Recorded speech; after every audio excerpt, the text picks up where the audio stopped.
Welcome to the EdTech Throwdown. Join us, Eric Guise and Nick Johnson, as we dive into today's best EdTech tools, tips, and practices. We do the research so you can teach your class. Remember to follow us on social media like Instagram, X, or Facebook by looking for the handle @EdTech Throwdown. Now please enjoy the show.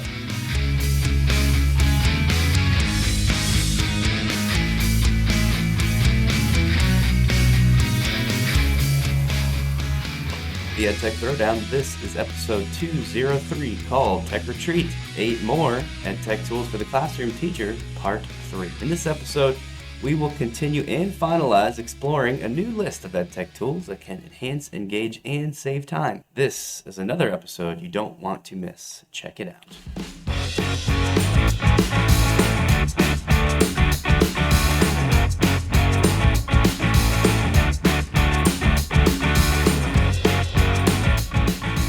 All right, back with episode 202 Deuce.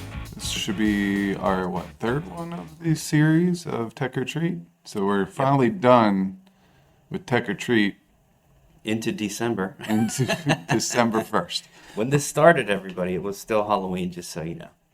Yeah, so in the first two episodes, we gave you, 16 to 20 different EdTech tools and tips and tricks.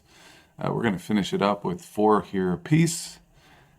And really, when it comes down to all this stuff, is we're just hoping that one sticks. One of these tech tools you find helpful or useful, maybe not now, maybe in the future, but hopefully you're excited about one of these. And I think there's one that I'm really excited about today, and I'm looking forward to sharing. But, one more than the others, I should say. I'm excited about a couple of these, but I'm really excited about the one. Well, yeah, that's the thing. Even for us, like when we do these list shows, which are, now the last 3, including this one, have been that, we always say that to the listeners. Your goal is to just try to find one of these. Nobody should ever try to be using all of these. That'd be crazy.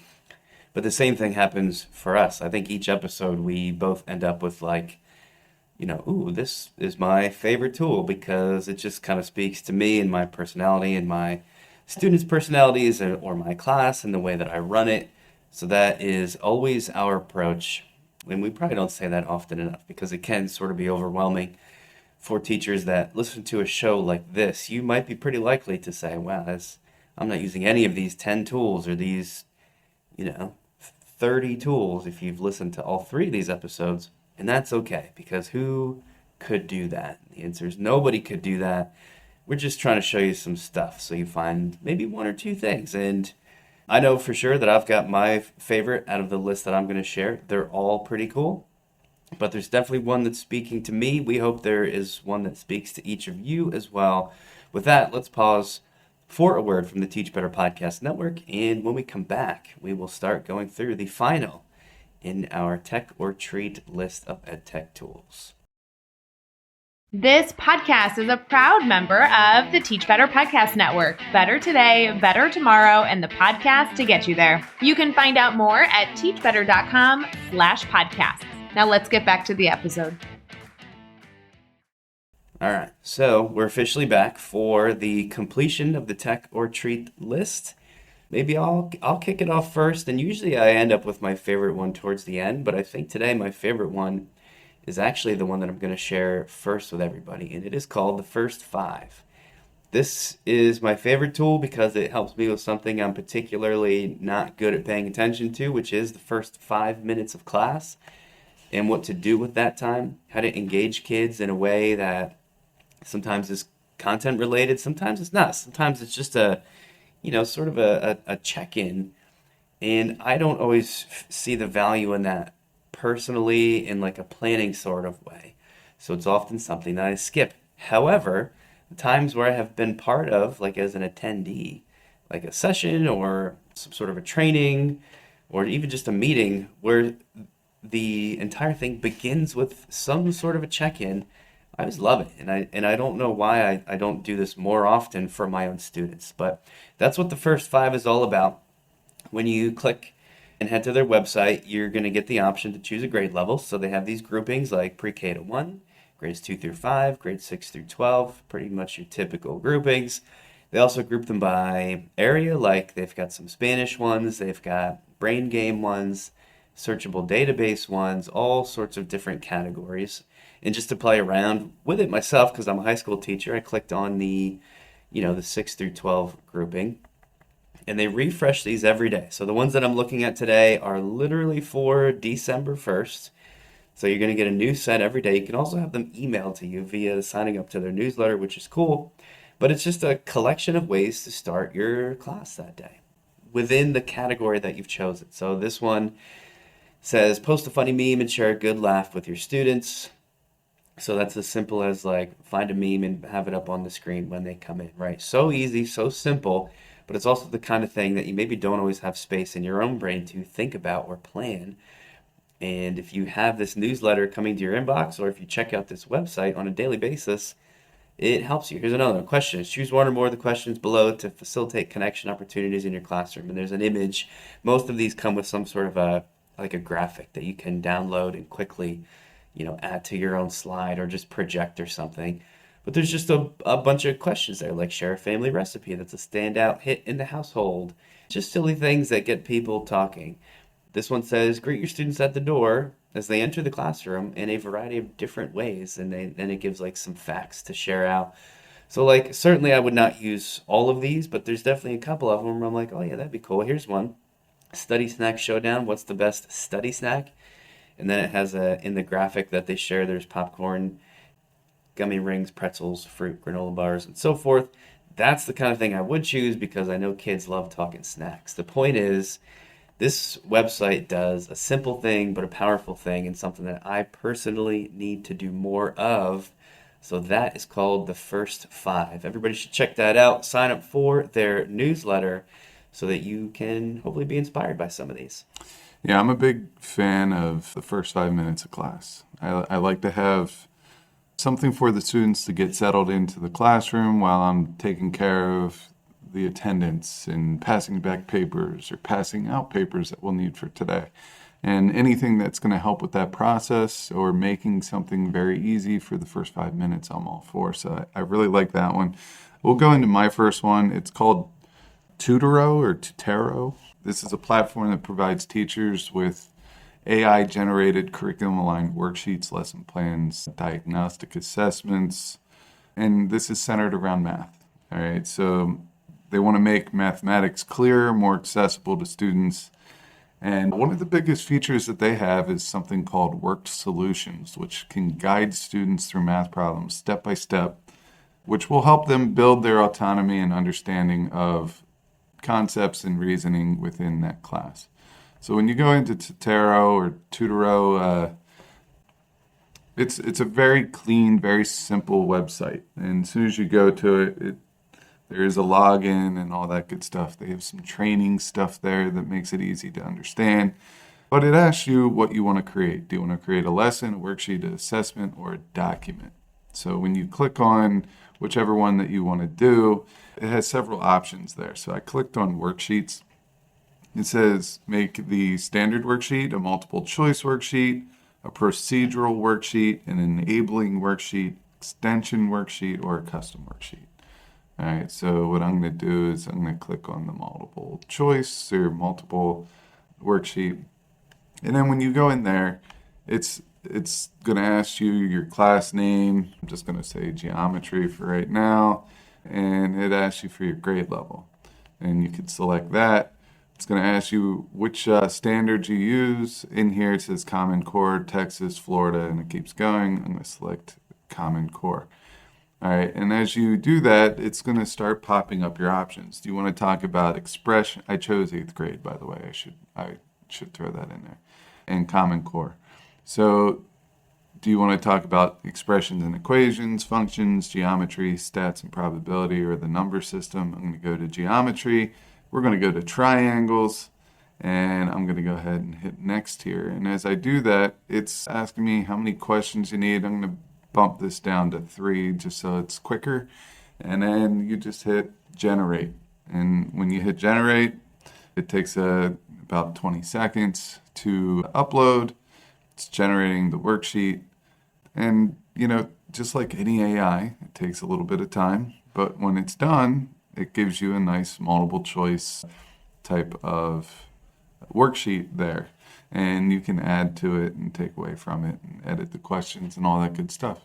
Now, we have given you several of these over the past calendar year, I should say. But for me, the simplicity of this is cool. Like, I'm missing simple stuff where it's just very simple to understand. You don't have an overabundant amount of options, and you can just kind of select the bare bones. This is kind of going with your like take five, your first five thing that you just talked about. This could be used for the first five. It is very simple. It's not going to drive the lesson. Maybe it's a first five or last five, and you're off to the races. Yeah, and I tried one of these as well that would do more than the first five. It just kind of depends what you choose, I guess. But like I clicked on one of the main options is called a lesson. And what I liked about it is I didn't have to I didn't even have to type. I just clicked a grade level. I clicked the standards I wanted to use, and like it auto-populated everything. So it's just checking boxes. And then when I was done clicking from a few options, it just pretty much made it. Like I had it make a geometry lesson where I chose skateboarding as a theme. Again, it suggested that as a good option. I didn't have to think about it, which is maybe nice depending on what you're doing or where your head's at, but it was cool. Then it went through it and made a lesson that the kids could do, and this one actually would be more all-encompassing. So that's pretty cool and worth checking out. schools.tutero.com. I'm going to throw a curveball in this whole thing and actually do 3 of my tools at once. And that's because 3 of mine today they're super similar. So I think it's an excellent time to do what we talked about at the top, which is you got to know the options so that you can choose one, right? And all of these are about videos for kids in a way that is safer than what YouTube provides. Obviously, YouTube has a ton of stuff and a ton of really great educational things.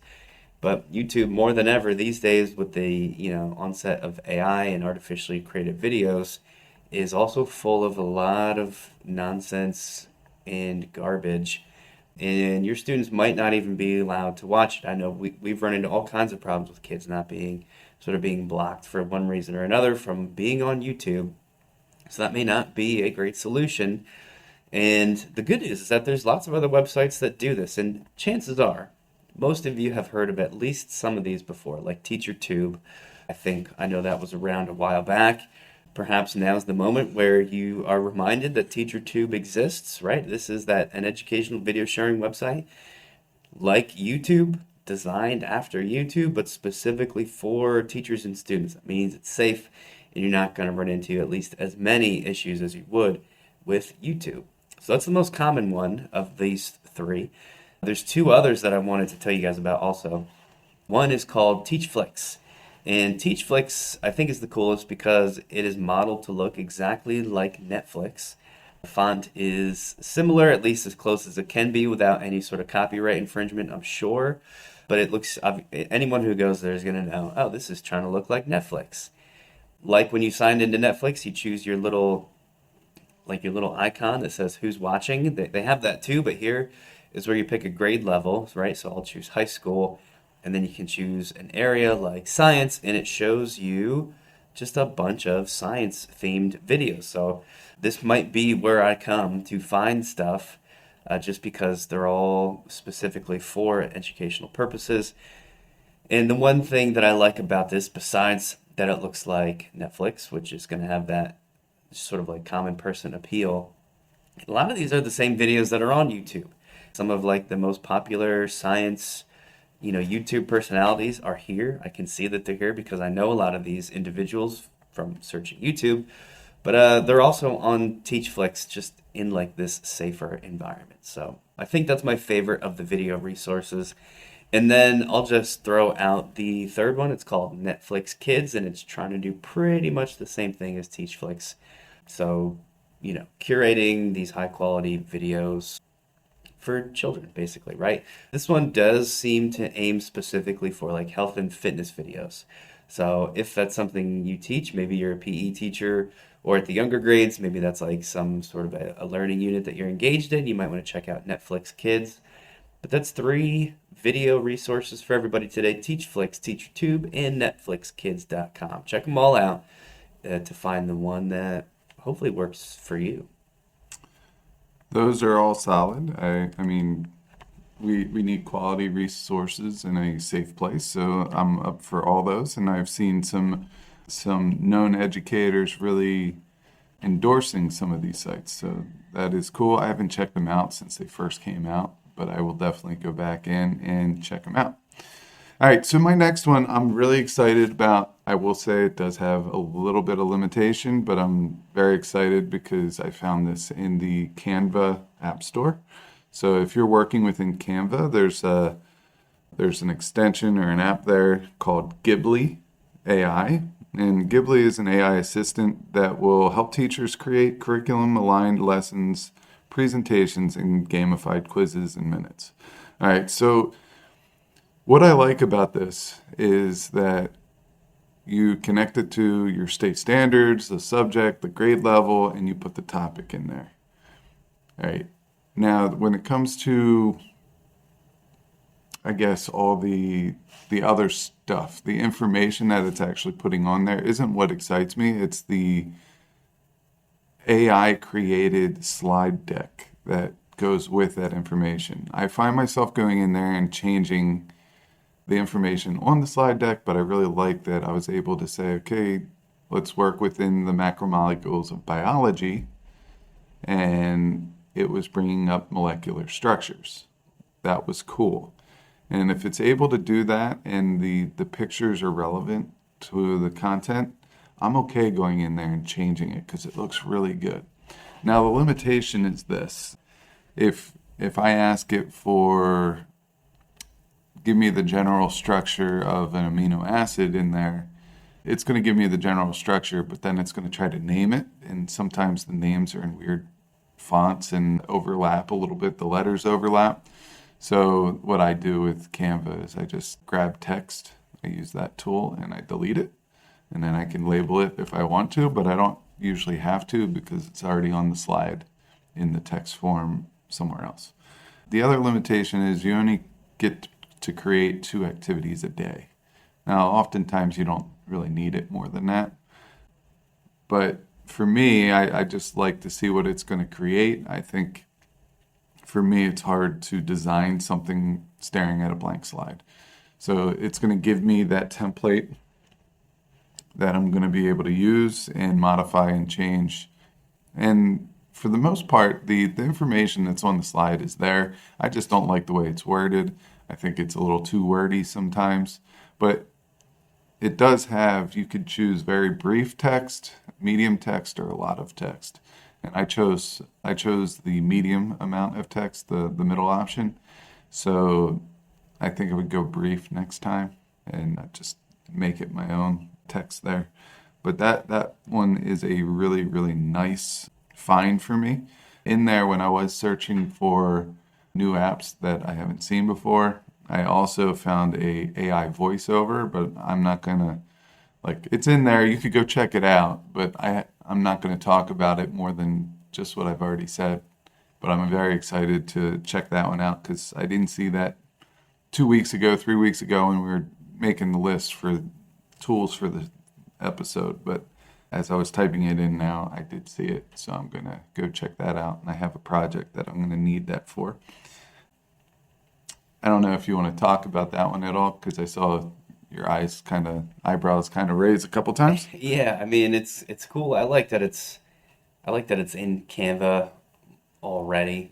I just always go back to, when I started teaching, I did make, well, I guess I did 2 things. Sometimes I made like a presentation from scratch, which was always really hard because, again, like you said, you're starting with that blank canvas, which is super difficult.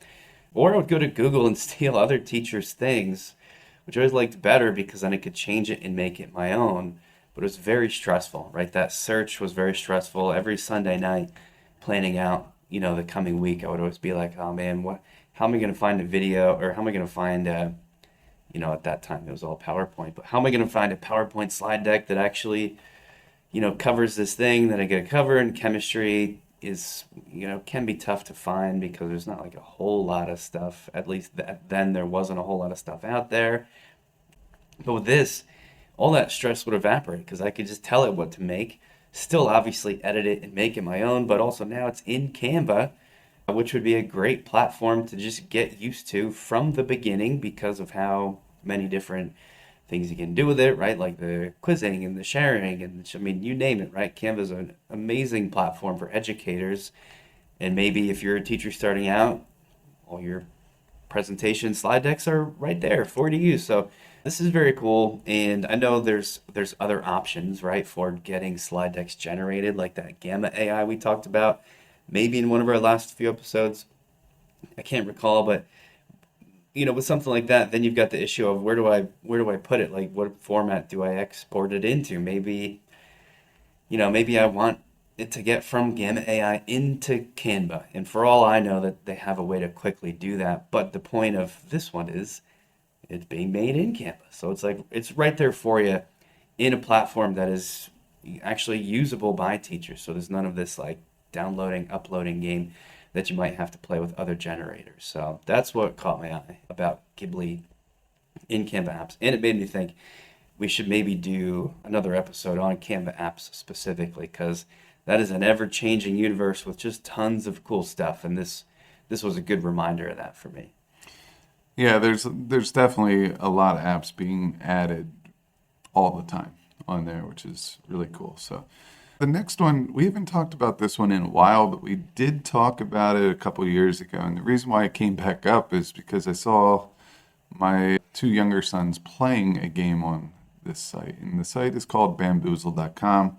I loved this site 2 years ago, still love it. The games, it's a gamified website. It allows you to gamify everything very, very easily. There's a basic free plan that it says will be free forever. And that goes with some of the games that are on there. And it looks like some of them are available, some of them are advanced only, but I think the available ones are pretty solid.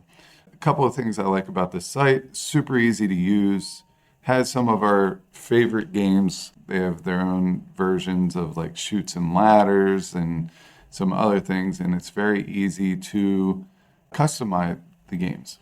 So when I go into their game platform where it has like a community of games, you see things in here based on almost every single topic. It's organized in an easy way for you to find them. There is a way for you to search for games. So one of my favorite ones to play on these types of sites are logos. And when I typed in logo, there's like brand logo. Here, you just have to guess the product's logo, brand, and see if you know a few of the brand facts that go with it. So there's a lot of really, really good ones here. This could be used for the first five, last five. There's a lot of holiday games in here. So if you have that weird day where there's only like 15-minute classes and everyone meets on a half day, maybe you can find something in there. There's discussion things. There's a game called Pros and Cons. It gives you a topic and you discuss the pros and cons just as a warm-up. And then there's some content-specific games in there as well. There's several different gaming types that you can add. You can make your own. You could edit or make a copy of others and edit that. But go over and check out bamboozle.com just as another very simplified way of adding gamification to your curriculum. Yeah, I forgot about this one. And what we always, because we used to talk about this a lot, what we like about it is, at least in the free version you don't have to pay for, it puts the kids in these giant teams, right? So it allows you a 2-team max, which is kind of a fun way to play, and not the way they typically play, like the teachers that want to do Kahoot or quizzes now Wayground. It's like every kid playing for themselves, and then their face is just buried in their own phone or Chromebook or whatever. And that's obviously great and has a purpose, but this is cool too, actually getting kids on a team of like, these 12 versus those 12, and they got to all confer with each other or choose roles, or I don't know, however you want to do it. But that's sort of how Bamboozle is played on the free version, at least. Now, there's other ways to play. I don't want to limit it to that. But I kind of think that's what's always been great about Bamboozle is that two teams element to it, and I'm glad to know that it's still out there kicking. Yeah, I think it's just a great site, and you know that I'm all for gamification in education, so pretty cool. Let's get into my last one, and then we'll wrap it up. This one is called classroomzen.com. Basically, keeping with our pseudo theme of like first five, last five. This is a good website for you to help with noise management. There's some breathing exercises, typing practice, spelling and vocab type stuff on here. These are the brain breaks. There's a lot of brain breaks in there. Things like that on this. True or false, would you rather?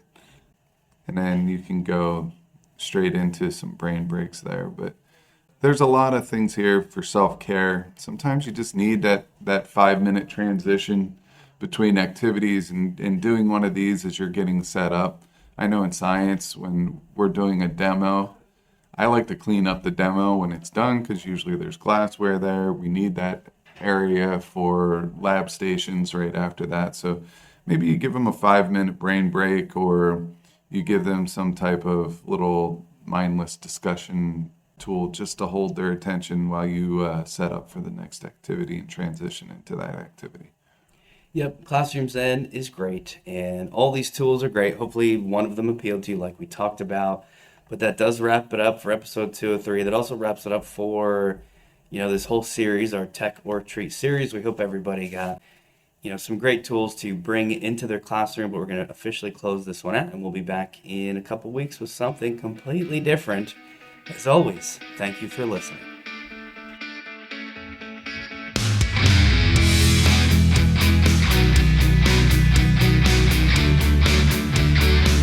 Thanks for listening to the EdTech Throwdown. Do us a couple of favors. Subscribe to our podcast on any major podcast catcher such as Apple, Spotify, Amazon Podcast, and Stitcher. Go over to YouTube, search the EdTech Throwdown, subscribe to the channel. You can connect with us on Twitter, Facebook, and Instagram. The show's handle is EdTech Throwdown. You can connect with Guise at GuiseGotTech, Nick at NickGotTech. You can write us an Apple Podcast review. You can tell your friends about www.edtechthrowdown.com. And lastly, go over and check out our friends over at the Teach Better Podcast Network, a network that we are so proudly involved with. Until next time, remember, go try some EdTech because we will do the research so you can teach your class.